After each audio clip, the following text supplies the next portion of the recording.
Doctors ने बोल दिया था कि इसका एक और दिन ऐसा चला जाएगा तो we don't know what will happen, like 50-50 option दे दिया था। I am looking forward to play 2028 Olympics. Your ankle injury hits, you're almost on the brink of retirement. जैसे जैसे गेम का फ्लो अच्छा होते गया, मेरे कंट्रोल में आ गई थी गेम, तब मुझे लगा कि नहीं, जीत सकते हैं। मेरे 60 to 65% of the lungs flat हो गए थे। If you have the opportunity to try and make it successful, why not? भगवान ने जीने का मौका दिया है ना, revive me from dead.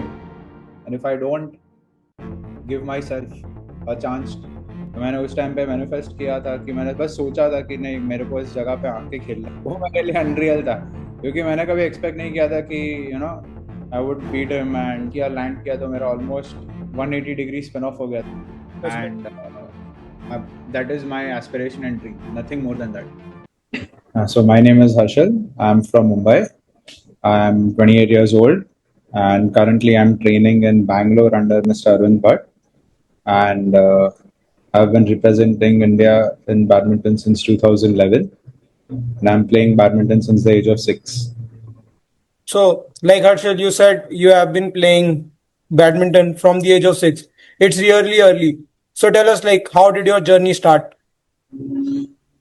So my father used to play badminton in Air India Club in Mumbai, and seeing him, I got motivated to play the sport, and that's how my journey started. So basically, badminton is in your genes, right? Yes. So, like, you have been representing India from the age of 10. It's quite early. So, उस No, time पे not आपको since 2011. okay. So, like, but you represented it really early. So, Yeah. at that moment, did you knew that what it means to represent India, or was it like not just a competition for you? Earlier, I didn't imagine that I would actually play competitive also. But as I started succeeding in my career at a very young age, and then I had got an opportunity to play the Asian Badminton Championship under 15 and 17 in Japan in 2011. So I didn't realize that how big that tournament is going to be. And later, when I just went in and then saw at how big that level is, that was like really surprising for me. But yes, it was just a tournament at that given point of time to play and perform. That's it. I never understood the value of that tournament, like how big that tournament is, the status of the tournament. But later, given point of time, yes, I did realize that it was a very big thing So at that basic, age. so basically after the tournament happened, आपको realize हुआ कि actually में किस scale का tournament था और उसकी value क्या थी? हाँ. एग्जैक्टली सो लाइक आपने बहुत एशियन चैंपियनशिप्स और लाइक इंडिया के लिए खेला इंटरनेशनल लेवल पे so like is there any one moment that you feel कि आपको हमेशा याद रहेगा 2012 में ऐसा हुआ था, मतलब जब मैं 2011 में जापान गया था, वहाँ पर एक बड़ा सा होर्डिंग लगा था कि world championship, junior world championship होने वाला है वही स्टेडियम में। तो मैंने उस टाइम पे मैनिफेस्ट किया था कि मैंने बस सोचा था कि नहीं, मेरे को इस जगह पे आके खेलना है। तो वो एग्जैक्टली एक साल के बाद वही टाइम पे I represented India in 2012 in World Junior. So that is one of the things which is very memorable for me because I dreamt it and I did it. So basically वो, power of manifestation is real yes, visualization, not even manifestation, yeah, kind of visualization. kind of visualization and like I think putting in hard work behind it is like one of the main reasons you have also defeated like players like Sai Praneeth. How was that experience like for you? Uh, it was something which was unreal at that given point of time because कैसा होता है कि जब हम कोई बड़ी tournament खेलते हैं और वहाँ पे कोई टॉप सीडेड प्लेयर रहता है या हायर रैंक प्लेयर रहता है, तो आपको थोड़ा अंदर से एक बार हो ही जाता है, हिचकिचाहट हो जाती है कि अपना शायद से इतना आगे जा नहीं पाएंगे। थोड़ा Then एक डर रहता ही रहता है ना? तो जब मैं उसके साथ खेला तो मैं कोई होप्स और एक्सपेक्टेशंस लेके नहीं गया था कि मैं जीतूंगा या क्या होगा। बस इतना ही गया था कि नहीं, खेलना है, अच्छा खेल के आना है, winning and losing doesn't matter. But जैसे जैसे गेम का फ्लो अच्छा होते गया, मेरे कंट्रोल में आ गई थी गेम, तब मुझे लगा कि नहीं, जीत सकते हैं। सो लाइक जैसे आपने बोला आई फील लाइक दैट ये सिर्फ आपके केस में नहीं है जनरली हर अंडरडॉग के केस में होता है when they enter a tournament और अ गेम दे न्यू कि उनके सामने एक लाइक फॉर्मिडेबल अपोनेंट है like who is seen highly, और तब इंसान यही सोचता है कि पता नहीं होगा नहीं होगा, but let's just give our best, जैसे आपने बोला ऑल यू न्यू सही। वो कि आपको अपना बेस्ट देना है, आपने अपना बेस्ट दिया, and at one moment like game के टाइम पे आपको रियलाइज हुआ दैट या you have a chance and you actually beat him. So उस Yeah. मोमेंट पे कैसा लगा था, like when the final bell rang and like जब खत्म हुआ मैच, उस टाइम पे आपका लाइक क्या था, लाइक रिएक्शन, फर्स्ट तो रिएक्शन? वो तो अनरियल था मेरे लिए। वो मेरे लिए अनरियल था, क्योंकि मैंने कभी एक्सपेक्ट नहीं किया था कि I would beat him and stuff like that, but that was unreal. उसके बाद थोड़ा मेरा सेल्फ कॉन्फिडेंस और ये सब नेचुरली थोड़ा ऊपर चला गया था, और वो मुझे बहुत हेल्प किया फ्यूचर में, मतलब उसके आगे के जितने भी टूर्नामेंट्स खेला, कि if we can defeat higher ranked players, then we can also Yeah.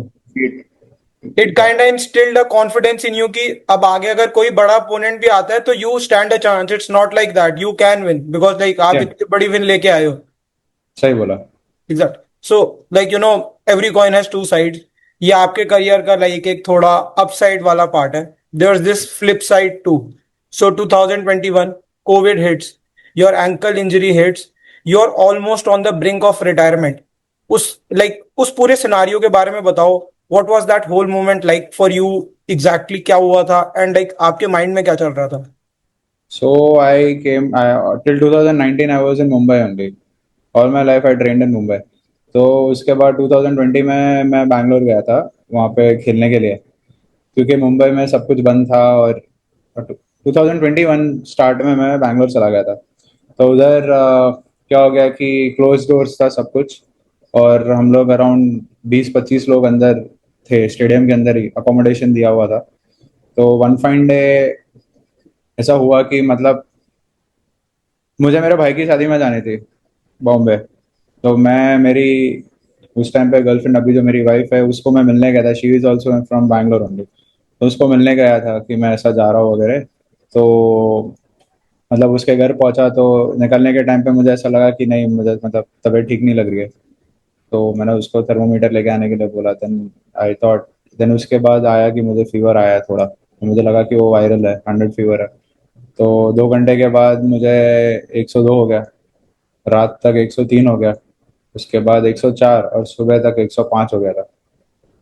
तो मतलब तब तक मैंने घर में कुछ बताया नहीं था, क्योंकि मेरे जो भाभी थी, मेरे भाई की वाइफ, तो हम लोग सब सेम फ्लाइट में बैंगलोर टू मुंबई ट्रैवल कर रहे थे। तो मैंने किसी को बताया नहीं, मैंने मेरी फ्लाइट मिस कर दी।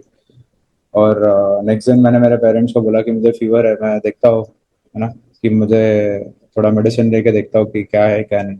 बट 3 दिन के बाद मेरा कंडीशन बहुत ज़्यादा ख़राब हो गया, इतना ज़्यादा कि मतलब 10 मीटर भी चलना बोले, 10 steps also was difficult for me to walk.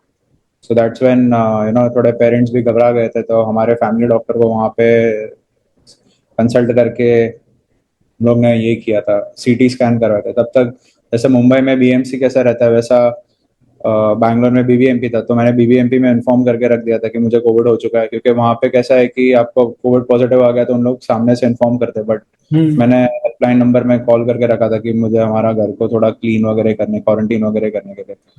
सो उनकी मेडिसिन वगैरह भी ले रहा था, लेकिन कोई काम नहीं आ रही थी। बट फिर मैं जाके सीटी स्कैन कराया, तो पहला सीटी स्कैन तो ठीक ही निकला। तो डॉक्टर बोले कि जो कंडीशन है उसके हिसाब से सीटी स्कैन के रिपोर्ट्स बराबर नहीं है। अगले उसमें सीटी स्कैन करवाया तो मालूम पड़ा कि मेरे 60 to 65% of the lungs flat हो गए थे। Oh my God. तो फिर इमीडिएटली हॉस्पिटलाइज करने के लिए बोला था, लेकिन मेरे पेरेंट्स थोड़े डर गए थे कि यार ये 15-20 बेड, 25 बेड, 50 बेड वाले सेक्टर में जाना नहीं है। तो we were waiting for like कि एक इंडिविजुअल रूम मिल जाए। तो मेरे उस टाइम पे जो कोच थे अनुप श्रीधर, उनके उनके फैमिली फ्रेंड हॉस्पिटल में काम कर रहे थे।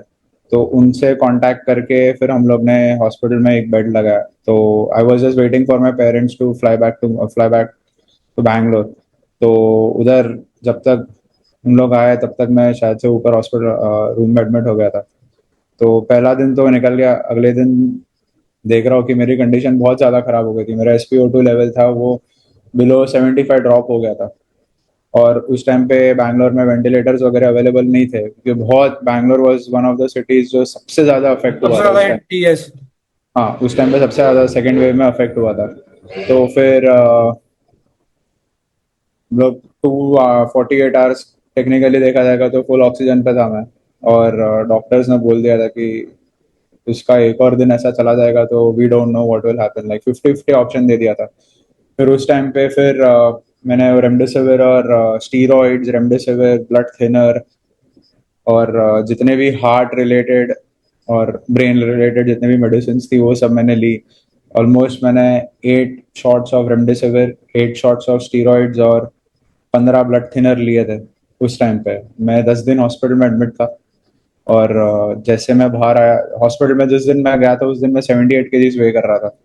हॉस्पिटल से जिस दिन बाहर आया उस दिन 72 केजीज हो गया था।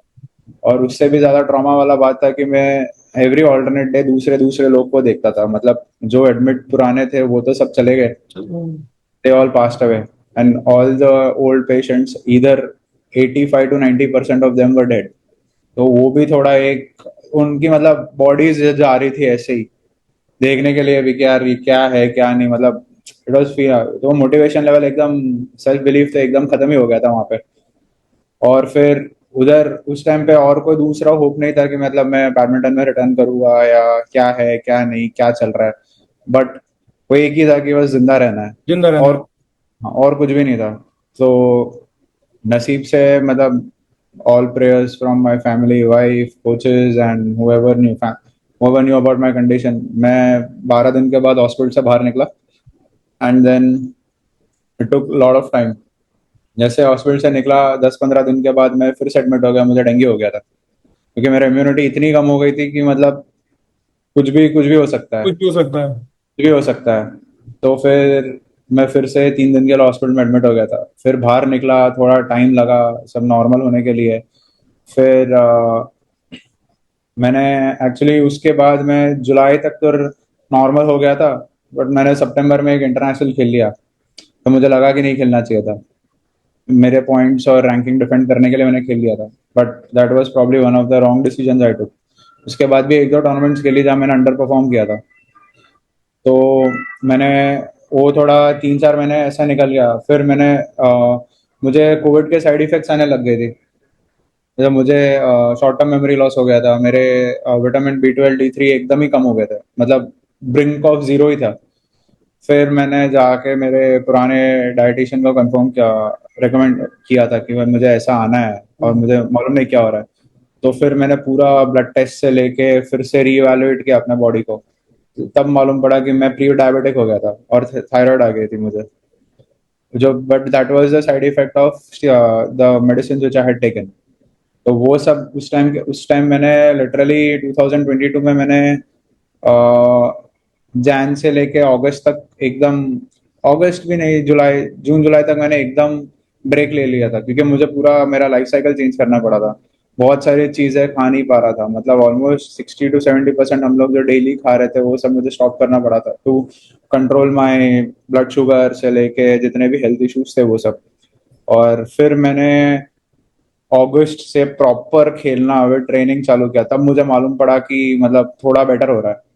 बट वो मुझे इतना समझ नहीं आ रहा था क्योंकि मैंने कोविड में ऐसा हो गया था कि मैं दिन की 5 डोलो 650 खा रहा था 6 दिन के लिए। तो that is almost 30 Dolo 650 in 6 days, that is insane to control the fever. But उस टाइम पे फीवर भी कंट्रोल नहीं हो रहा था, कुछ भी नहीं हो रहा था, इंजेक्शन वगैरह कुछ भी काम नहीं आ रहे थे। एंड देन 23 में ऐसा हो गया कि मतलब इतना सब पाइल अप हो गया था कि मुझे इंटेस्टाइन्स में अल्सर्स हो गए थे, तो वो सब स्क्रैप आउट करना पड़ा था। एंड देन सब मेरा ओवरऑल 2022 एंड से लेके 23 एंड तक मेरा करियर बहुत ही, मतलब मैं एकदम पीक पे पहुंच गया था ऑलमोस्ट। फिर से मैं पीक अप कर रहा था क्योंकि मैं सब जगह पे परफॉर्म कर रहा था और इंटरनेशनल टूर्नामेंट्स वगैरह में परफॉर्म किया, डोमेस्टिक में परफॉर्म किया, नेशनल चैंपियनशिप में परफॉर्म किया था, नेशनल गेम्स हो गया था।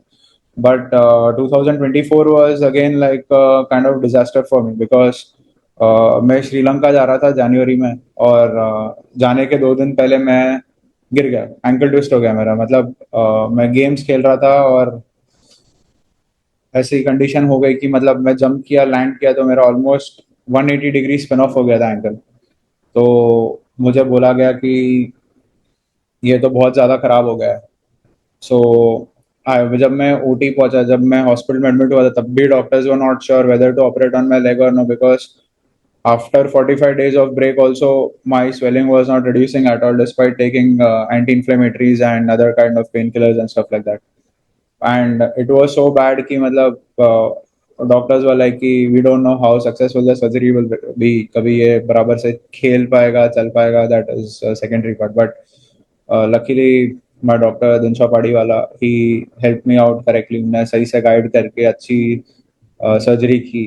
तो मुझे ऑलमोस्ट 50 स्टिचेस लगे मेरे एंकल में, 40 इंटरनल एंड 10 एक्सटर्नल. तो उसमें फिर थोड़ा मुझे एक चीज मेरे बॉडी की अच्छी है कि मैं इंजरी या any kind of sickness I call in very well, मतलब मैं बहुत जल्दी रिकवर कर लेता हूँ.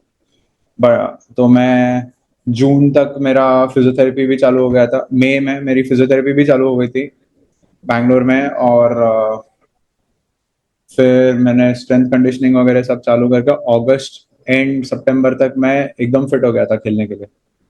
मतलब within a span of 6 to 7 months I was completely ready to play. Yeah, that is my journey from 2021 to 2024. बहुत अप्स और बहुत डाउन्स देखा था उस टाइम पे. मतलब ऐसा था कि खेलू ना खेलू, बस जिंदा रहना है. Pressure, peer pressure, family pressures, pressures from self pressure की, मतलब परफॉर्म करना है, नहीं करूँगा तो. उस दौरान में सभी कुछ चला गया मेरा, स्पॉन्सर्स चले गए. उसके बाद मेरे एक टाइप ऑफ कहते हैं कि सेल्फ डाउट होने लग गया था मेरे उधर, कि मतलब मैं कर सकता हूँ कि नहीं. कर सकता हूँ, नहीं कर सकता हूँ, और एफर्ट डालना चाहिए, नहीं डालना चाहिए. जब मेरी इंजरी हुई थी बहुत डाउट्स आए थे, बहुत डाउट्स. मतलब फिर घर से भी थोड़ा प्रेशर आया था कि उस टाइम पे, यार you are also aging, you're 27, you're going to turn 28, and whether you have seen this, now you are just at the rock bottom very badly. Even below that, I think that, bro, like after hearing your story, I just like, to be honest, like मैंने आज तक ऐसी story कभी किसी की नहीं सुनी. I have heard कि like people are एथलीट्स को तो मैंने इतने सारे एथलीट्स को जानता हूँ, मतलब सभी सभी फील्ड में बहुत सारे एथलीट्स को जानता हूँ जो हाई परफॉर्मेंस एथलीट्स है, जो ओलंपिक्स में मेडल लेके आया, जो भी है. बट सबको कोविड हुआ है, ठीक है, लेकिन मैंने हार्डली किसी को ये सुना है कि इतना सीवियर हुआ है. इतना सीवियर हुआ है genuinely, like that's what I was किसी को saying. भी नहीं मालूम, और मैंने किसी को बोला भी नहीं था ना. मैंने किधर सोशल मीडिया पे पोस्ट किया था या कुछ भी किया था. मैं पोस्ट किया था कि हाँ मुझे कोविड हुआ है, मैं हॉस्पिटल में एडमिट हूँ, लेकिन मेरी स्टोरी हार्डली 15-10 लोग को मालूम रहेगी, इससे ज्यादा किसी को भी नहीं मालूम. I think it's time people should know about you, that what you have been through. Bro, genuinely what I was saying is कि मैंने आज तक बहुत एथलीट्स की, like I follow a lot of sports, मैंने देखी है दैट इंजरी हो जाती है, एक्सीडेंट्स हो जाते हैं, दे कम इवेंचुअली कम बैक. एक हाई होता है, फिर दे कम बैक, लो आता है, फिर they come back. But in your case it's totally different. Like आपकी एक पॉइंट पे ऐसी कंडीशन थी that you were just living to survive, कि बस किसी तरीके से जी जाऊं, बाकी देखा जाएगा. देन फ्रॉम हाँ. That point you made a come back. फिर वहां से 180 डिग्री एंकल ट्विस्ट होना. आई थिंक उसके बाद शायद हार्डली कोई ऐसी इंजरी के बाद कम बैक करेगा. And considering the past that you have been through, obviously किसी ना किसी के, सबके माइंड में ये चीज आएगी that they should give up, they should not even continue, they should not even think about, because sport देने से ज्यादा बस ले रहा है. And like you mentioned ageing, family pressure, बहुत सारी चीजें होती हैं. इंडिया के अंदर ये सब और भी बहुत ज्यादा है. बहुत एंड ज्यादा है, सोशल प्रेशर बहुत ज्यादा है. बहुत ज्यादा है. एंड उसके बाद I just like I want to hats off to your mental strength. Like genuinely, अगर मैं आपकी जगह होता I would have given up, और कोई होता आई थिंक वो भी गिव अप कर देता. But you made it through and now you are here. So like ये जो एक बात है कि जो इंजरीज और सेटबैक्स होते हैं वो फिजिकली से ज्यादा मेंटली आपको हिट करते हैं, जैसे आपको भी किया. बट दोनों इक्वल करता है.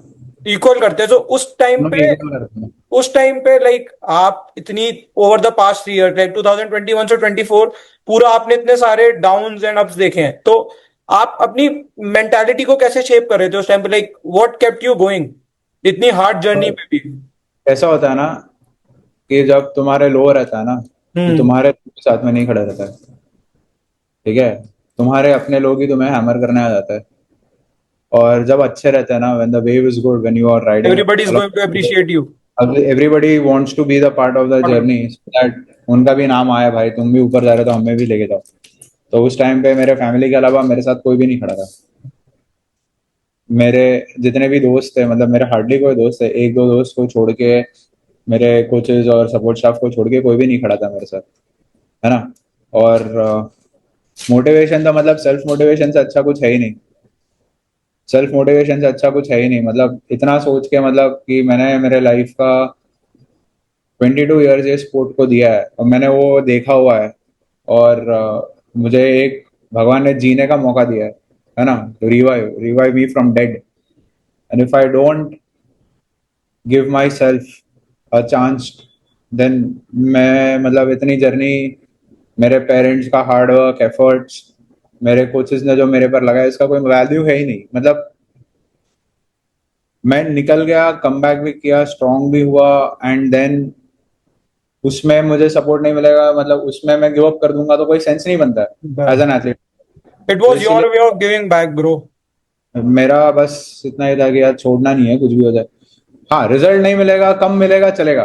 When I retire, when I leave my sport, I should not have that regret मेरे लाइफ में कि अरे यार मेरे पास अपॉर्चुनिटी था, मैंने क्यों नहीं किया, मैं कम बैक भी किया तो क्यों नहीं, मतलब why didn't I put an effort. ठीक है, मतलब हार, winning and losing is a part, everybody is not successful in life, everybody doesn't taste success, but if you have the opportunity to try and make it successful, why not?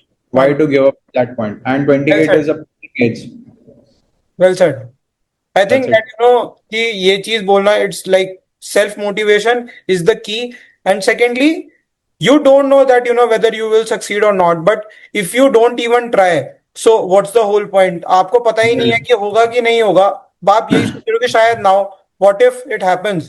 Like एक बहुत famous saying है that what if it fails, but what if it flies?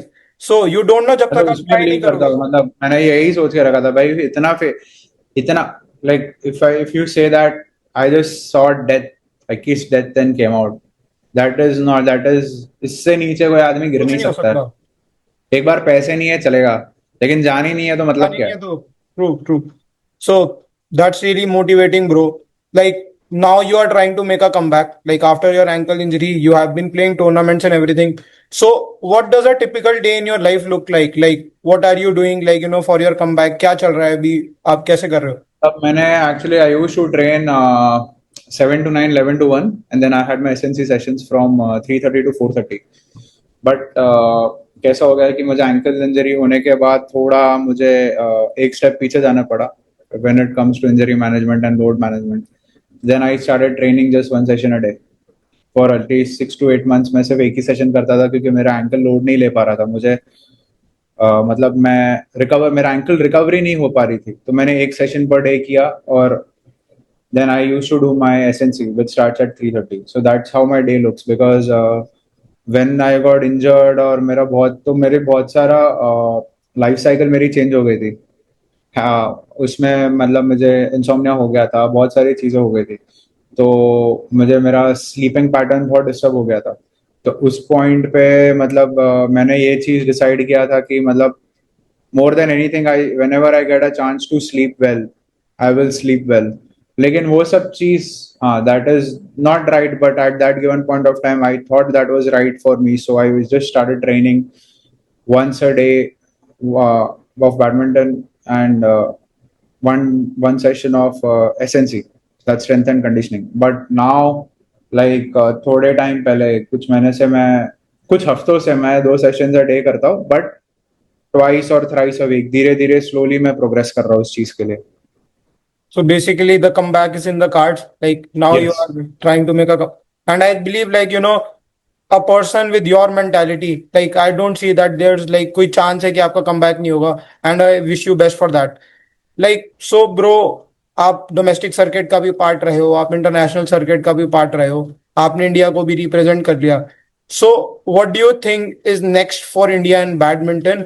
And do you think कि कहीं ना कहीं politics involve है sport में कि नहीं है? आपका क्या ओपिनियन है इस चीज के ऊपर? ये बहुत डिबेटेबल टॉपिक है, मतलब सच्ची में बताओ कि ऐसा बात है कि every person statement is different when it comes to this. India, badminton in India is growing, that is for sure, that is definitely for sure. मतलब as a sport, because of few people, in badminton like Saina हो गई, कश्यप हो गया, श्रीकांत, सिंधु, चिराग, सात्विक, Sai Praneeth, Samir, and all this. These people have raised the sport, the benchmark of badminton in India. So that has motivated many kids. But now in this generation, like, yes, people are actually putting in a lot of efforts to succeed on the global level. Succeed on the global level. So in badminton in India is growing at a rapid height. And politics पहले होता था, अब मुझे इतना नहीं मालूम, very honestly, कि मुझे इस चीज पे जेन्युइनली कमेंट नहीं करना है, क्योंकि बहुत थोड़ा डिफर हो जाएगा मेरा स्टेटमेंट्स, बट होता है थोड़ा बहुत पॉलिटिक्स, इधर होना चाहिए उधर होता है, बट मेरे मेरे मेरे उसमें कभी नहीं हुआ। दूसरे का मैंने सुना, बट मेरे साइड से या मेरे पर कभी ऐसे पॉलिटिक्स हुई नहीं, क्योंकि मैंने मेरे लाइफ में जितना भी अचीव किया सब मेरिट पे किया। तो जब इंसान मेरिट पे रहता है तो पॉलिटिकल मतलब कोई कोई ये नहीं कर सकता है, डिमोट नहीं कर सकता है ना, तो मैं पीछे नहीं खींच सकता है। तो ये मेरे करियर का सबसे प्लस पॉइंट रहा है। तो मैंने कभी मेरे लाइफ में या कर at least when it is badminton related, I have not faced much of politics. That's it. या So, like, now we have talked about what next for badminton. So, let me ask you, what's next for Harshal as a player now? Like, what are you aiming? आपके क्या goals and like, what can we expect from you? Like, क्या expect करें? So now, like, the half year is gone, right? So for me, I'm want to target, and I am looking forward to play 2028 Olympics probably, That's good. and that is my aspiration and dream. Nothing more than that. And हाँ, मेरे short targets है. Like by 2026, I want to reach within top 70 in the world. Top 50 तक तो मेरा मतलब that's a good aim to reach top 50 in the world. And then what happens between 27 28, that is all gameplay. Like वो पूरा आप consider कर सकते हो 1.5 year is an Olympic year. मतलब होता तो 12 महीने का ही है, बट मैं उसको 1.5 year के बेसिस पे देखता हूँ। वहां पे कुछ भी कभी भी कुछ भी हो सकता है। आपके एक दो तीन सक्सेस आपको सीधा स्टेट पे रेस टू ओलंपिक्स में डाल देगा, आपको फर्स्ट पोजीशन सेकंड पोजीशन में डाल देगा, तो आपका क्वालिफिकेशन थोड़ा ये हो जाता है। तो ये मेरा टारगेट है, but let's see where life takes. Bro, you said कि क्या कहते हैं, now your next target is Olympics, and considering a person with your mindset, I don't think कि वो unachievable है, and I hope कि जो आप achieve कर रहे हो वो आपको surely मिले, and like I genuinely want to see you win us a medal in the 2028 Olympics. So, like, moving forward, like, you are again, on the crossroads, and this time it's not because of the skill or because of injuries or something like that. It's because of the system. I want the audience to hear directly from you that what exactly are you seeking in the sponsorship part, and like what are you looking for? Like I am genuinely looking for a financial sponsor actually, है ना। मेरे पास पिछले 1 साल से कोई sponsor है नहीं, और मुझे टूर्नामेंट्स खेलनी होती है, like because I am not in the Indian team right now. I need to spend my money to participate in tournaments, और to reach that level where I get back in the team. So to play around 15, 16 tournaments a year across the globe, you need a good 15 lakhs, 20 lakhs to play, like जाना है। क्योंकि बहुत बार कैसे होता है कि बहुत सारी कंट्रीज जाने के लिए अभी post Covid everything has become very very expensive. इतना महंगा हो गया है कि मतलब अ, अ, कुछ बोल नहीं सकते हैं। और without funding I don't think so I will be able to achieve my dream, वो श्योर है। क्योंकि कितना मेरे पापा डालेंगे, कितना मेरा फैमिली पुट इन करेगा, ये तो उसके बिना पॉसिबल है नहीं। तो या I am genuinely looking for a sponsor जो मुझे बैक कर सकता है, जो बिलीव कर सकता है कि हाँ यार ये कर सकता है कुछ, ये रियलिटी है।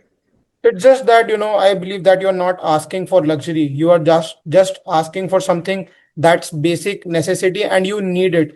And Yeah. जो भी ये देख रहा है, like any individual, any brand or any company who can actually do this, I think that you should come forward and support Mr. Harshal. Like, you are not doing a charity, but you are backing a belief. And if you want to, relive a Olympic journey, now is your chance. And I think helping him out will eventually help you in some ways because he is going to deliver no matter what. Sponsorship हो ना हो वो फर्क नहीं पड़ता, वो secondary है. But I know that he is somebody, after hearing his story, I just know that he is going to do it.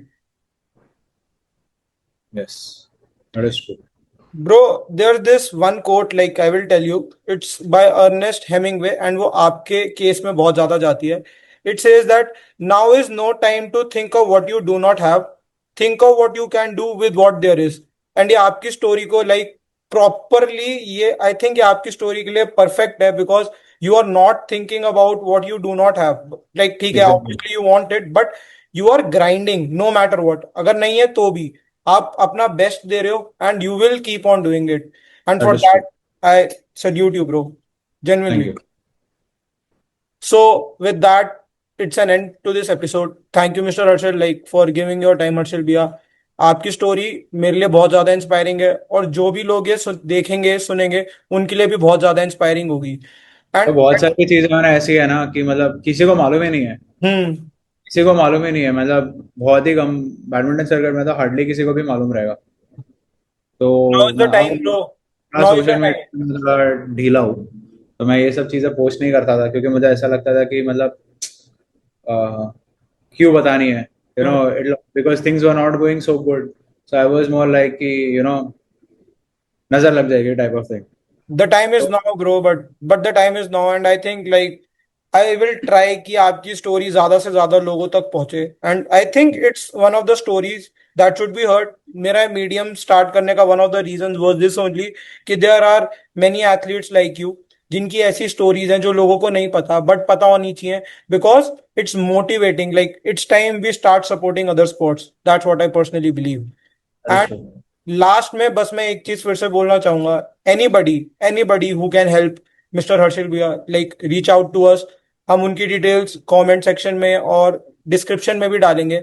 And if you want to get connected you can DM, हम आपको उनसे connect करवाएंगे. And like I hope that somebody comes forward just to support him.